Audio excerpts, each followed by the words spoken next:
Bom, pessoal, tá valendo. Nós vamos começar uma aula para o segundo ano, né, do Colégio Adventista, os 2 segundos anos juntos. No decorrer desses dias, a gente vai falar muito sobre etnia, sobre raça, sobre características culturais das populações. E aí a gente tem que definir e distinguir perfeitamente o que são esses dois conceitos. O conceito de raça e o conceito de etnia. O quadro continua bagunçado como na sala presencial, né? Mas tudo bem, deixa eu aceitar o João aqui.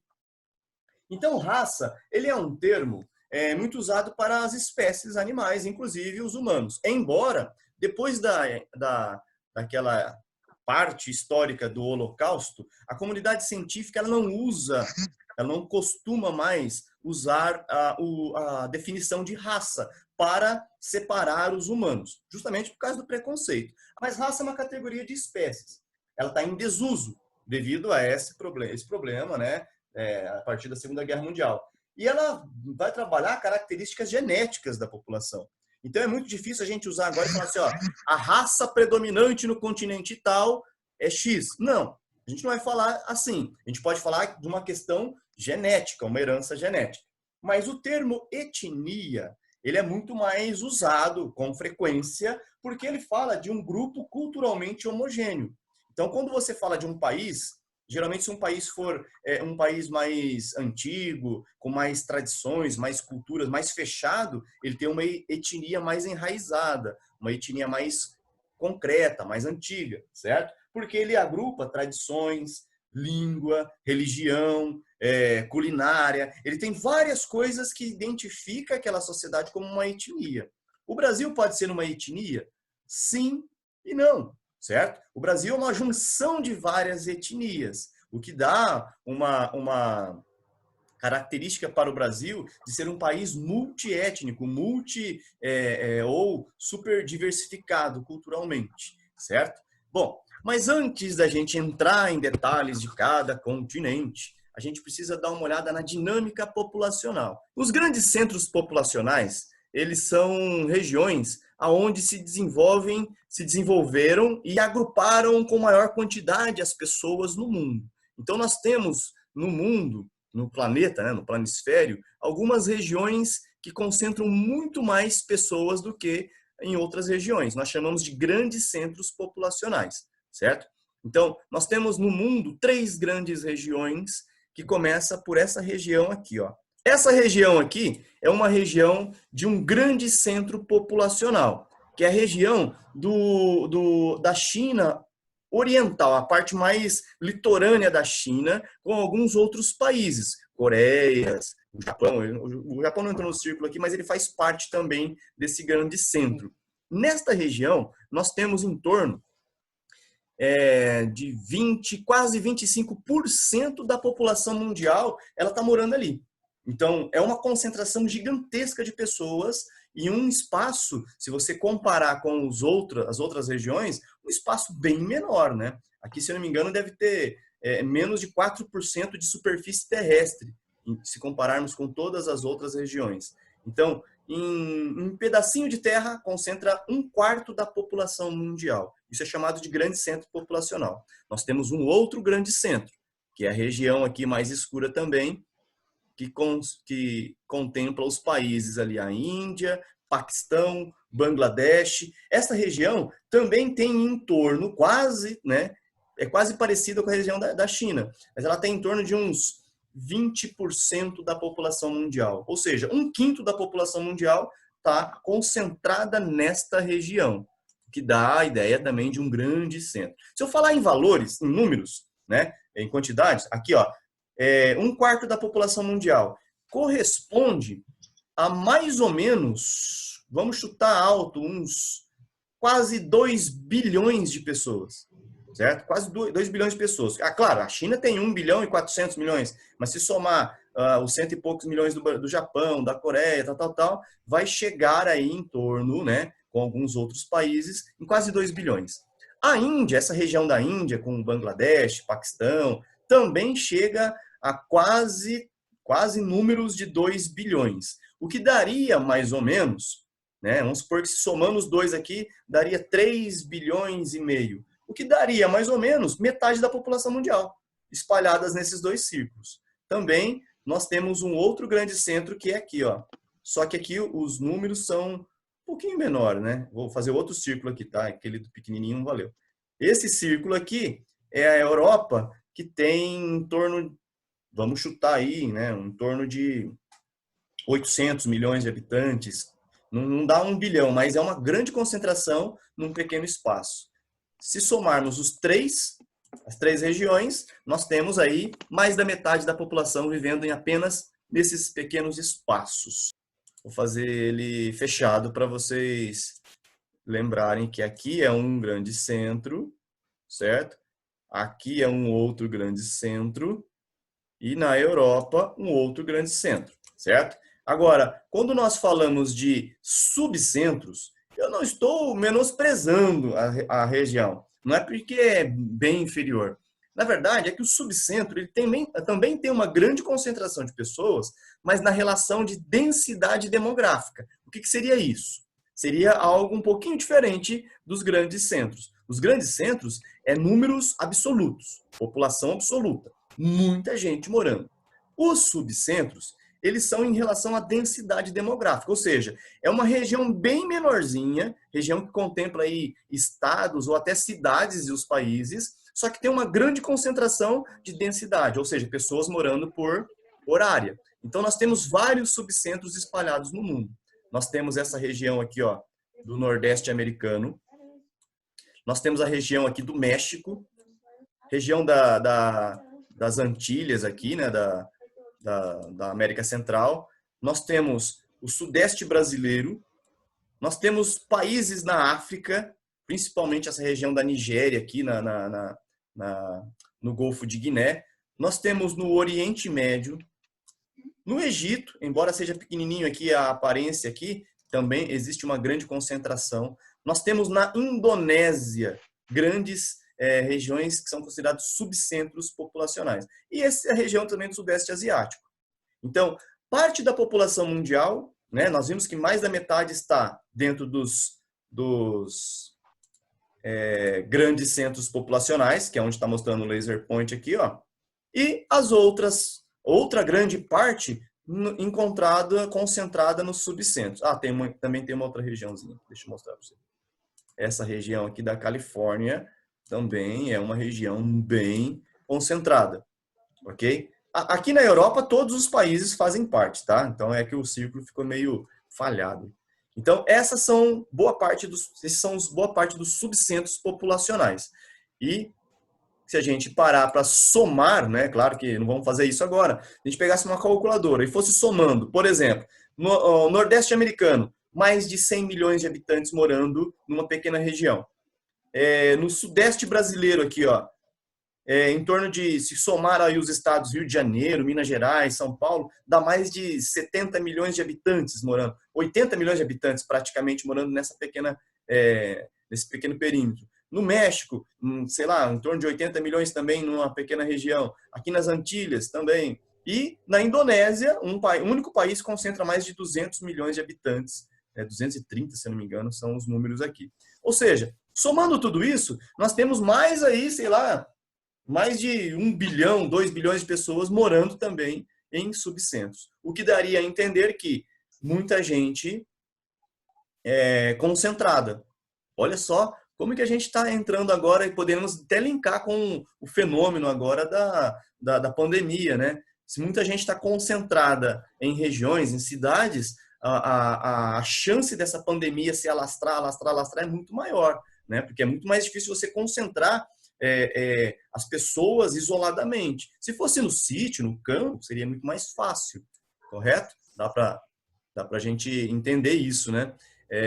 Se uma cidade como Londrina, que tem 600 mil habitantes, a gente não está conseguindo controlar, isolar as pessoas. Imagina o país inteiro. Oi? Imagina o país inteiro. Imagina uma região gigantesca, né? Como grandes estados aí. Bom, pessoal, Ainda sobre a população, nós temos aí em 2016 um número que chegou a 7,4 bilhões. Isso em 2011 o mundo conseguiu atingir 7 bilhões e em menos de 5 anos mais 400 milhões de habitantes apareceram do nada aí, certo? E a previsão para 2030 é em torno de 8 bilhões e meio, certo? Então nesse desenho aqui fica mais ou menos engraçado, né? A gente vai vendo em 2055, sei lá, 10 bilhões de habitantes. Como é que vai ser a obtenção de recursos disso? Vai ser algo meio preocupante. E vocês, pessoal, vocês serão adultos lá quando chegar em 37, vocês serão pais de família, em 55 serão avós. Então vocês vão viver um mundo muito mais populoso. Agora, olha só, olha a data mais ou menos. No século XIX, no início do século XIX, que o mundo atingiu 1 bilhão de habitantes. Isso tem relação com o quê? Revolução Industrial. Não esqueçam disso. Olha a distribuição da porcentagem, né, das pessoas aqui no mundo, né? Nós temos a China só a China, 18,5% da população. Só a Índia, quase 18%. Ou seja, eles estão brigando aqui para ver quem tem mais gente, né? Não sei se isso é uma forma de... Os Estados Unidos, 4,3%, Indonésia, o Brasil em 5º lugar aqui, o Paquistão já parte para o 6º lugar, logo ele supera o Brasil na porcentagem, a Nigéria também logo supera o Brasil em porcentagem, isso se vocês não começarem a fazer filhos, né? Então, por isso que a gente tem que começar, né? Fazer bastante filho e tal, para o Brasil não perder esse posto de 5º lugar no ranking mundial. Mentira, na verdade o Brasil tem que estabilizar, controlar. Muita gente também não é bom. Fique sabendo disso. Um tema chamado formigueiros humanos. É importante a gente lembrar disso, porque tem algumas regiões que a gente vai estudar aí que são chamados de formigueiros humanos. Seria a ideia de muita gente concentrada numa cidade ou num único país. Então, isso aqui é uma das ruas, sei lá, da cidade. Tem rua. Indiana, né? Tudo calçada. Podemos chamar isso de rua, né? Ó, nós temos... Deixa eu pegar o laser aqui só para... Nós temos o meio de transporte característico, que é o chamado tuk-tuk, que é uma moto de 3 rodas que carrega passageiros. É um mototáxi mais famoso, mais charmoso lá na Índia, certo? Um ou outro carro passando aqui, 200 tuk-tuk passando ali. Eu não sei se carro? Hoje o Uber pega na Índia, né? Não sei, porque a concorrência é muito grande, porque esses carrinhos aqui, eles são mais rápidos, né? Imagina aquela moto que carrega gás, só que em vez de ser gás, são pessoas sentadas ali, né? Isso aí é o tuk-tuk indiano. Deixa eu ver aqui. Só mais um pouquinho, passar para outro. Formigueiro humano, então, né? Na região da Ásia nós temos aí. E aí procura eu aí, galera. Acha eu aí, ganhei uma paçoquinha lá. Claro, não vou estar aí, isso aí é na China. Né? E aí vocês conseguem entender um pouquinho, não sei se dá para perceber isso, mas na China, os caras são muito organizados hoje. Já foram desorganizados, mas hoje os caras são top. Não estou fazendo apologia chinês, nem gosto de chinês.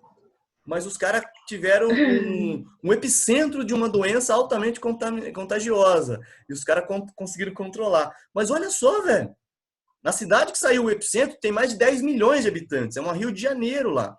Certo? Só que o pessoal mora agrupado. E eles conseguiram controlar essa pandemia, usando várias regras de isolamento, de fechamento das cidades. Não estou pagando pau, mas os chineses, eles são organizados. Os orientais, na verdade, né? Os coreanos também tiveram um bom desempenho nisso. Olha uma foto de como que é a moradia na China. Boa parte lá dos condomínios chineses.